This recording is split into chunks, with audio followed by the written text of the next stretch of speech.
Hello, YouTube. It is comics time. It is mid-month, so that means, in the usual case, I'm usually done my comics by mid-month because I pick them up at the start of the month. And this month of, I guess, September it is, wasn't that hard to get through because there wasn't really that much stuff available to me. So mostly turtles again. So let's get started with said turtles. Actually, this one didn't come from my local comic store because I missed this one somehow months ago, and I had to order it on eBay. But it wasn't that pricey at all, so I just needed it to fill in some gaps where I was missing some issues. So it's actually issue 125 of the regular ongoing series. So this one goes back in time, obviously, because we're up to 141, 142 now. So it starts off with a brief cutscene of months before what actually happened in this issue on Burnow Island, where Commander Zom, I think it is, of the Triceraton Empire, is not feeling the greatest, and she's having some tests performed on her, and they can't figure out what's wrong with her. And she's working alongside the Utroms, but Commander Chirel of the Utroms is a prick, the one that fought Krang all the time. And he comes to Commander Zom with a proposal about using some Triceraton bodies that are in suspended animation as hosts to breed young Utroms. And Commander Zom is basically disgusted by this proposal and is like, go fuck yourself, Chirel, right? That sort of thing. So after this, the Triceraton doctors finally figure out that Commander Zom is somehow pregnant. And so they're very surprised by that. And Chirel is even more irritated when he finds out this news. Flash forward to the present time when this takes place. And Mutant Town is kind of under lockdown. It's in the middle of winter. Not much is going on. So the Splinter Clan are training new recruits. Carmen is the character they're training that kind of features in this issue. And Casey Jones actually is kind of told off by Jenica when he kind of hints to people that him and Jenica are kind of going out, and he kind of slinks out of the dojo after she confronts him a little bit. And he kind of starts wandering through the neighborhoods and that sort of thing. In the meantime, we see Sheena, Jenica's, I guess, girlfriend, or past girlfriend, I don't know if they're still together at this point, goes to Dr. Barlow, the weird rat mutant doctor guy, because she wants to get her hair back, and he promises her he can do so. So she's obviously a little misguided here because Dr. Barlow is a complete prick, right? Back to Casey Jones. He runs into the punk frogs who are looking for the turtles because they... one of the punk frogs has told his comrades that the turtles kidnapped their friend, and I forget what her name is, but you might remember this from past issues, because in the issues around this one, this whole storyline plays out, not just in this issue. Oh, I'm so sorry, but in other ones as well. So Casey Jones engages them, fights them. In the end, the punk frogs end up tracking down the turtles' lair. And that's when a big fight erupts and a fire starts and basically burns down the turtles' dojo. So they're like, what are we going to do now? Sort of thing, right? And then at the very end of the issue, we see Commander Zom give birth to her child, who is Sari. So we obviously become familiar with Sari over the next number of issues as she kind of rises to prominence as the next heir to the Triceraton Empire, right? So, and that's kind of where that one leaves off. Now, skipping forward, we have issue 142 of the ongoing series, which is the most recent one. In this one, there's a bunch of stuff going on. Alopex confronts the two weasels that made it out. Mushroom was kidnapped by Leatherhead, if you remember, in the last issue, so she's kind of interrogating them and being like, what were you guys doing? Where did Mushroom go? Like, you guys shouldn't have been out on your own or whatever. And Angel is along with Alopex, and she's kind of trying to get Alopex to chill out a bit.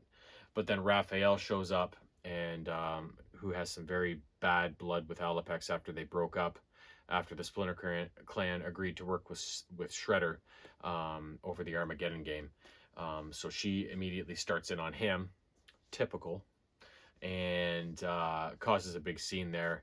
And she doesn't want Raph helping them, so he goes back to the Turtles' base, and there he finds Leo confronting Donnie, as Donnie's been tucked away in his lab for the last number of weeks or whatever, working on this remember his stone that he used to stop time and space and stuff like that.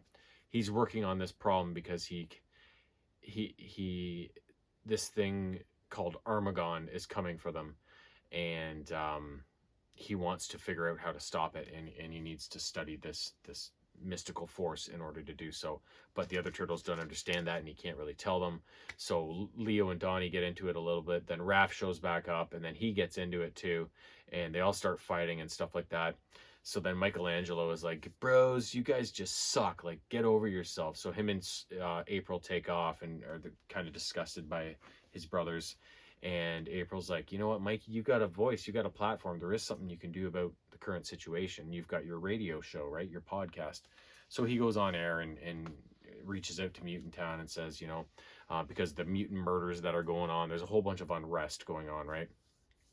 And so he reaches out to everybody and you know, if you have any information, if we've got a band together, you know, that sort of thing. So he uses his show to that effect.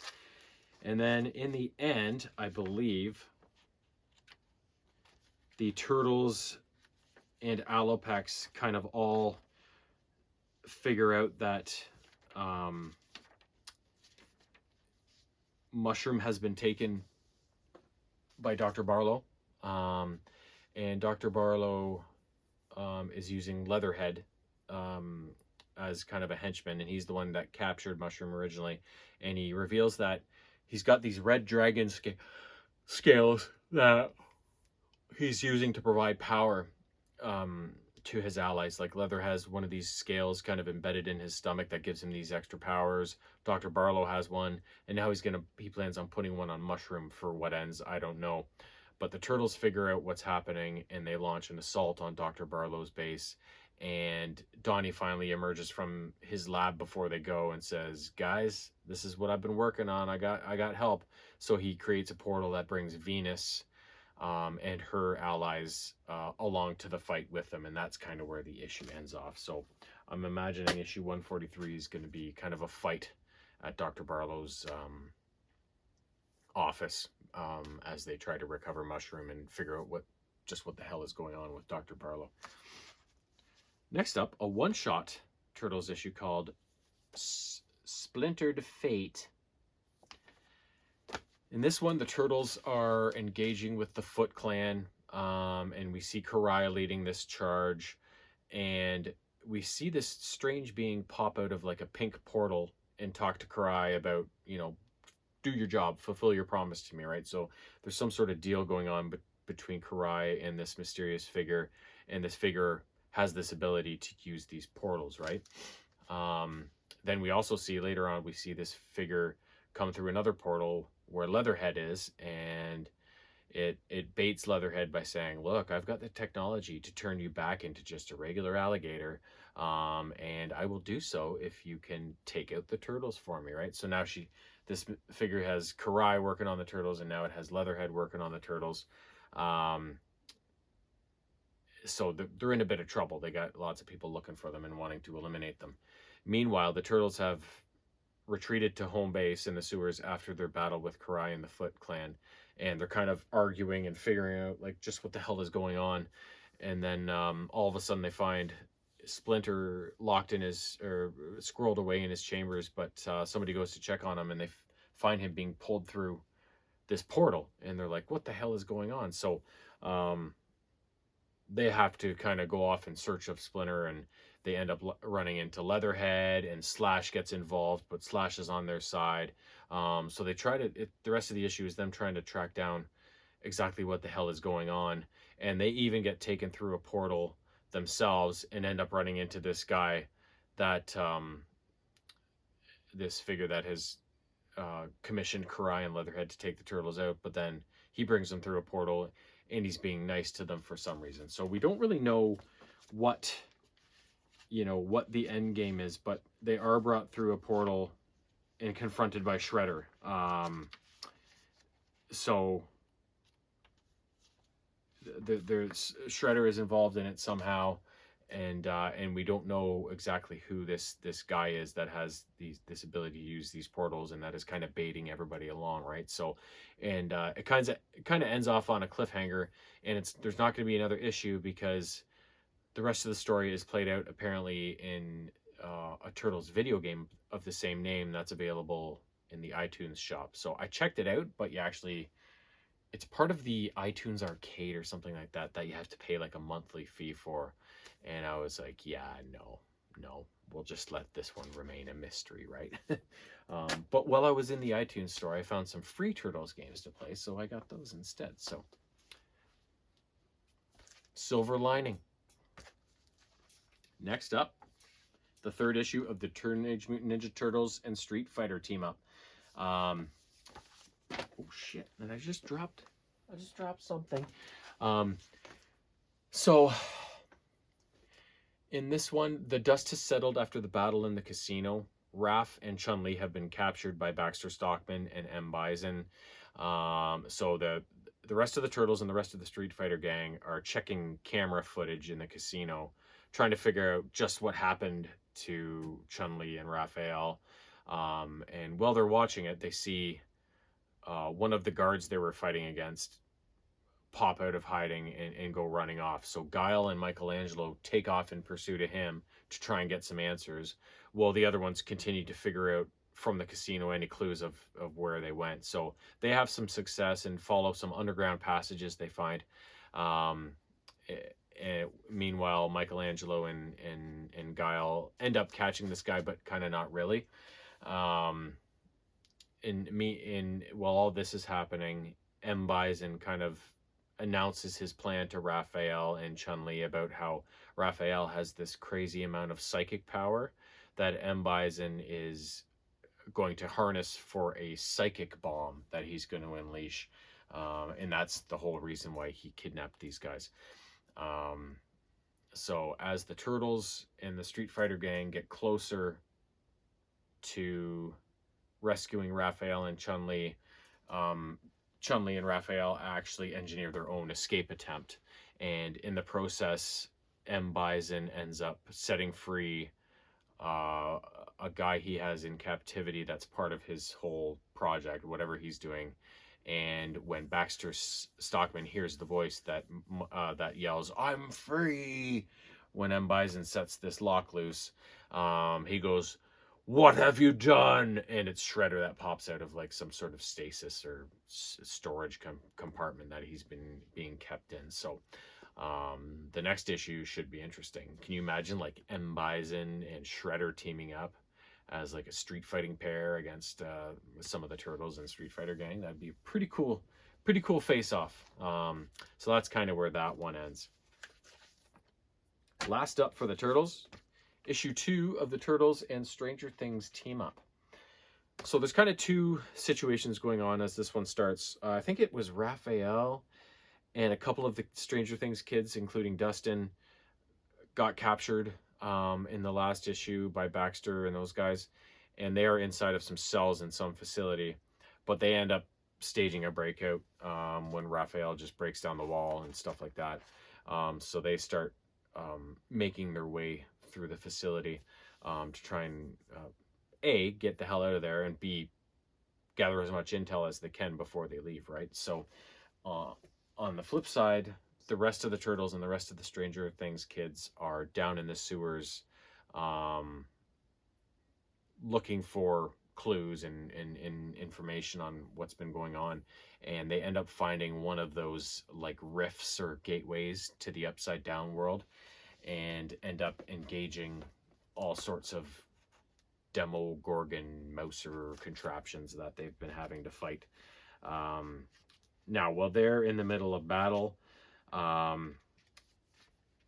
we see Raphael and Dustin making their way through the facility as they're trying to escape, and they find Baxter Stockman and 11 suspended in these kind of pods that are kind of linked together. And we also see these flashbacks 11 is having of some past experiences with Hopper, the sheriff that kind of took her in and lived in the cabin with her, that sort of thing, right? And we don't know exactly what's going on with those flashbacks until she's kind of like Baxter's trying to use her psychic, whatever kind of energy or powers she has. Baxter's trying to get access to them and be able to use them. That's what this whole thing is for. But 11 ends up fighting back mentally within her mind, sort of thing, and ends up getting the drop on Baxter and kind of reversing the situation on him. And I think that's the way the issue ends. The fight is ongoing down in the subway sewers, and 11 is pushing back against Baxter, but there's no resolution on either side. We're going to have to see kind of where each of these fights ends up when we get to issue 143, which will be coming in October.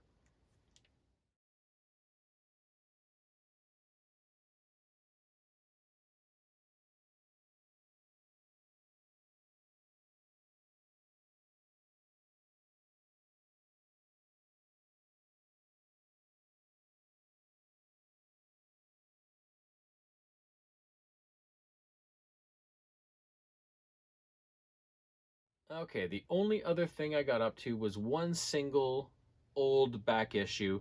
Whenever I'm at the shop, I will pick up my normal new books, but then I'll also go diving into some of the back issue bins and see if I can find anything. I'll check my usuals, my old Turtles, my old Transformers, my old G.I. Joe, but then I'll also look for old comics of a lot of the other kind of franchises that I love. And it just so happens I found one from the Voltron universe from way back in 85 or whatever it is. It's number 2 of a 3-issue limited series, but either way, I had to get it because it's so old and it is so neat.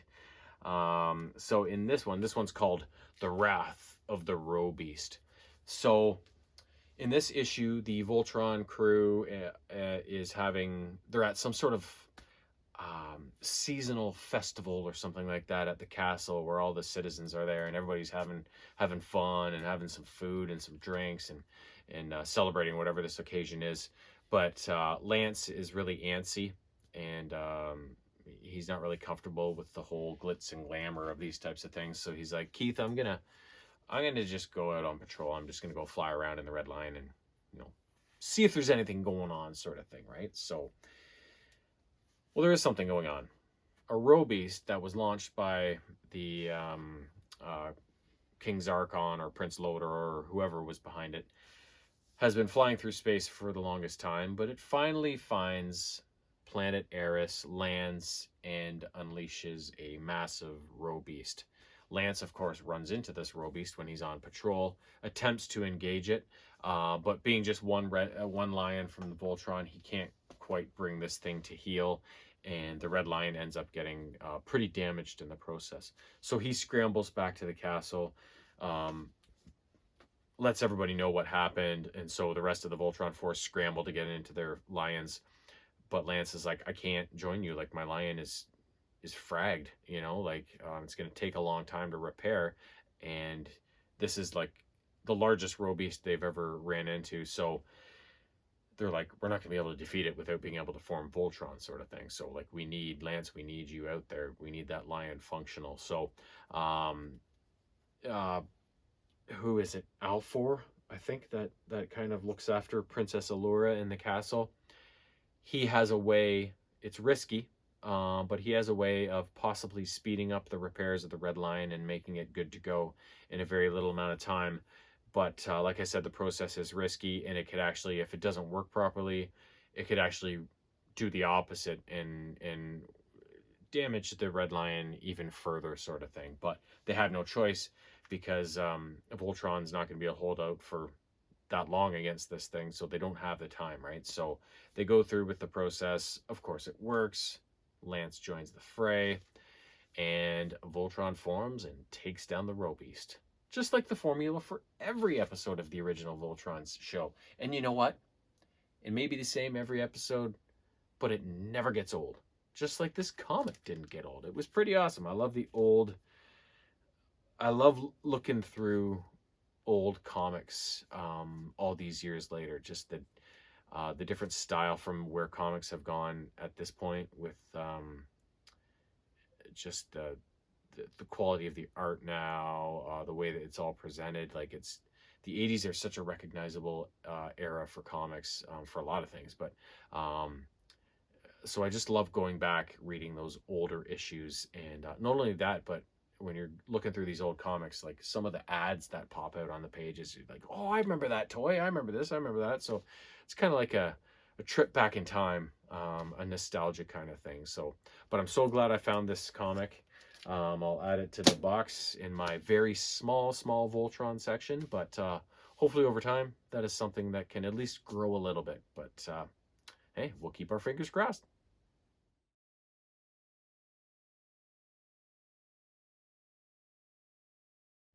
Meow.